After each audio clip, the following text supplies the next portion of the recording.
Hello friends, स्वागत है आपका बहुत बहुत गतिमान IQ स्टडी चैनल पर। और जैसा कि आप जानते हैं कि इस चैनल पर आपको आरआरबी की तैयारी कराई जाती है। एनटीपीसी, रीट, पटवार और पीएसआई, फॉरेस्ट गार्ड, इन सभी कॉम्पिटिटिव एग्ज़ाम की तैयारी आपको इस चैनल पर कराई जाती है। फिलहाल हम लेकर आए हैं आपके लिए 500 MCQs जो साइंस के चल रहे थे उसके आगे की वीडियो है। अभी तक की वीडियो में 190 क्वेश्चन कंप्लीट हो चुके थे। आज 191 से हम आगे के क्वेश्चन देखेंगे। क्वेश्चन बहुत ही इंटरेस्टेड और शानदार है, इसलिए आप चैनल को सबसे पहले सब्सक्राइब करें और शेयर करें अपने फ्रेंड तक, ताकि ये चैनल सभी तक पहुंच सके। सब्सक्राइब करना और बेल आइकन दबाना ना भूलें, ठीक है। तो आइए आज के इस क्वेश्चंस की ओर हम चलते हैं। देखिए कितना इम्पोर्टेंट और अच्छे क्वेश्चंस हैं आपके लिए आज। पहला क्वेश्चन देखिए, यानी 191 नंबर का क्वेश्चन है हमारा। नाभिकीय रिएक्टर में भारी जल का प्रयोग क्यों किया जाता है? तो जो नाभिकीय रिएक्टर होते हैं उसमें भारी जल यानी D2O का प्रयोग, ये D2O का प्रयोग क्यों किया जाता है? भारी जल को D2O से रिप्रेजेंट करते हैं। तो न्यूट्रॉन की गति को कम करने के लिए, किस लिए? न्यूट्रॉन की गति को कम करने के लिए, न्यूट्रॉन की गति को कम करने के लिए किसका प्रयोग किया जाता है? भारी जल का। और भारी जल को इसीलिए कहा जाता है कि मंदक के रूप में प्रयोग किया जाता है। मंदक का मतलब उसी गति को कम करने के लिए, ठीक है। अगला क्वेश्चन देखिए, वेरी इंपॉर्टेंट क्वेश्चन है अगला। ट्रांस यूरेनियम है, ट्रांस यूरेनियम तत्वों का संश्लेषण किसके द्वारा किया गया था? तो ये एक साइंटिस्ट है, Glenn T Seaborg. Glenn T Seaborg. Transuranium तत्व, ट्रांस यूरेनियम तत्व का संश्लेषण किसके द्वारा किया गया? तो ये वैज्ञानिक थे ग्लेन टी सीबॉर्ग, इनके द्वारा किया गया था इसका संश्लेषण। किसका? ट्रांस यूरेनियम तत्वों का। उसके बाद अगला क्वेश्चन देखिए, वेरी इंपॉर्टेंट क्वेश्चन है ये।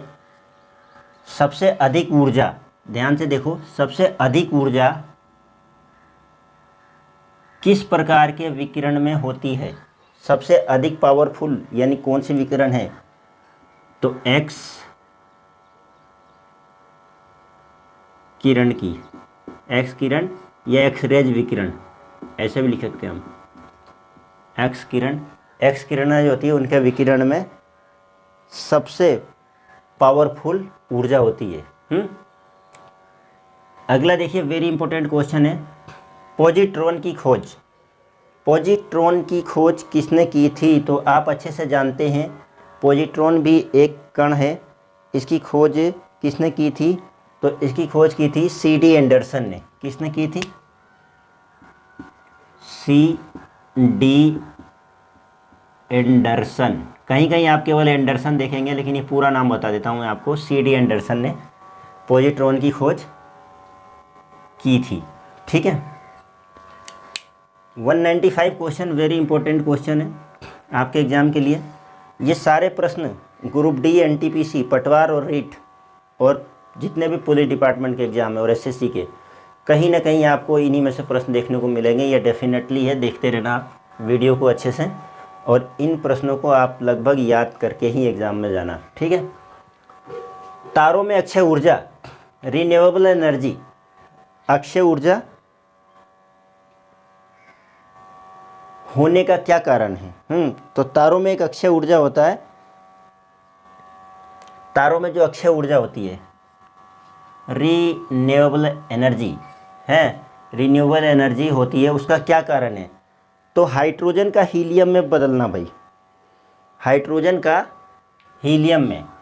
ये हाइड्रोजन जो है इसका क्या है? हीलियम में, है ना, हीलियम में बदलना, हाइड्रोजन का हीलियम में परिवर्तन।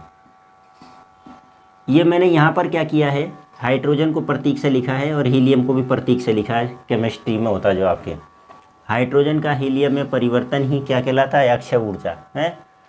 सूर्य के ऊपर भी यही होता है, नाभिकीय संलयन जो होता है उसमें भी यही होता है, ठीक है। भारत में किस रेडियोधर्मी तत्वों का सर्वाधिक भंडारण है? वेरी इंपॉर्टेंट क्वेश्चन है ये। भारत में किस तत्वों का, आप लोग आंसर देने की कोशिश करें, याद देखें कौन दे पाता है आंसर, सोच के रखें अपने माइंड में। भारत में किस रेडियोधर्मी तत्वों का सर्वाधिक भंडारण है? तो ये आएगा इसका आंसर आपका प्लूटोनियम। प्लूटोनियम, प्लूटोनियम का। अगला क्वेश्चन देखिए, वेरी इंपॉर्टेंट आपके एग्जाम के दृष्टिकोण से। हाइड्रोजन बम किस सिद्धांत पर कार्य करता है? तो ये करता है अनियंत्रित नाभिकीय संलयन अभिक्रिया। अनियंत्रित नाभिकीय संलयन अभिक्रिया, very important question. Hydrogen bomb किस सिद्धांत पर कार्य करता है? अनियंत्रित नाभिकीय संलयन अभिक्रिया, इसी सिद्धांत पर कार्य करता है, हैं? अगला क्वेश्चन देखिए आप, बहुत ही महत्वपूर्ण ये भी क्वेश्चन है आपका। अगला क्वेश्चन देखें, विद्युत उत्पादन के लिए किस धातु का प्रयोग किया जाता है? विद्युत उत्पादन, जितने भी विद्युत उत्पादित किए जाते हैं वो किस धातु का प्रयोग होता है उसमें? तो वो है यूरेनियम। तो विद्युत उत्पादन के लिए किस धातु का प्रयोग किया जाता है? यूरेनियम का। याद रखें इस बात को आप अच्छे से कि यूरेनियम का प्रयोग विद्युत धातु में किया जाता है। नेक्स्ट क्वेश्चन है 199 नंबर का, वेरी इंपॉर्टेंट। रेडियोधर्मी पदार्थ कौन से कण उत्सर्जित करते हैं? रेडियोधर्मी पदार्थ कौन से कण? ये क्वेश्चन आपका बहुत महत्वपूर्ण है। तो देखो, ये अल्फा, बीटा एवं गामा कण उत्सर्जित करते हैं। भाई मैं यहाँ पे प्रतीक लिख रहा हूँ बोर्ड के ऊपर, अगर किसी को प्रतीक याद नहीं रहता है या प्रॉब्लम आती है तो हिंदी में भी लिख सकता है। ये है अल्फ़ा, ये है गामा, बीटा, अल्फ़ा बीटा और ये गामा। गामा कण उत्सर्जित करते हैं। कौन करते हैं? रेडियोधर्मी पदार्थ जो होते हैं वो ये 3 तरह के कण उत्सर्जित करते हैं। अब देखिए, वेरी इंपॉर्टेंट क्वेश्चन 200 नंबर का।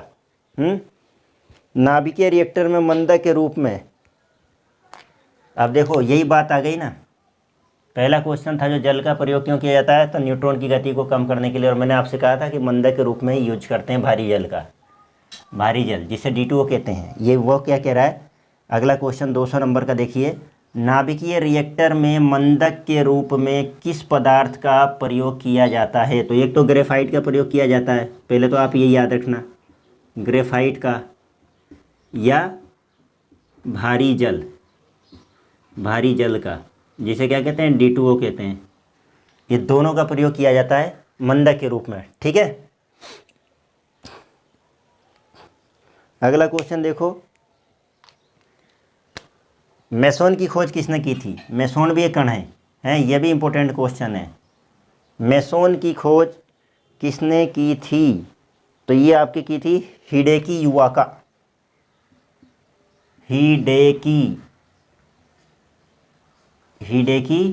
युवाका ने, इसने खोज की थी मेसोन की। ये 1 लाइनर क्वेश्चन मैंने बना दिए हैं छांट के क्वेश्चनों को, अलग अलग बुक से, अलग अलग मतलब मटेरियल जितने भी हैं मेरे पास। एक्चुअल में इन्हीं क्वेश्चनों को मैंने 1 लाइनर में इसलिए सेट कर दिया है कि आपको मैं इस तरह से लिखाऊंगा, याद होते चले जाएंगे। 4 ऑप्शन में यही क्वेश्चन आते हैं, ऐसे ही बनकर अलग अलग ऑप्शन दिए जाते हैं। लेकिन मैंने आपकी तैयारी के लिए 500 MCQs 1 लाइनर क्वेश्चन बनाए, ठीक है, इसलिए मैं इसको इस तरह से लिखा रहा हूँ आपको। तो हिडेकी युवाका ने किसकी खोज की थी? मेसोन कण की खोज की थी, ठीक है। उसके बाद ब्रीडर रिएक्टर, अब ये बहुत ही महत्वपूर्ण प्रश्न है आपका, बहुत ही महत्वपूर्ण प्रश्न है आपका। ब्रीडर रिएक्टर से क्या तात्पर्य है? तो ऐसा रिएक्टर जो विखंडित होने वाले पदार्थ को विखंडन की मात्रा से अधिक उत्पन्न करता है। ऐसा रिएक्टर जो विखंडित होने वाले पदार्थ को विखंडन की मात्रा से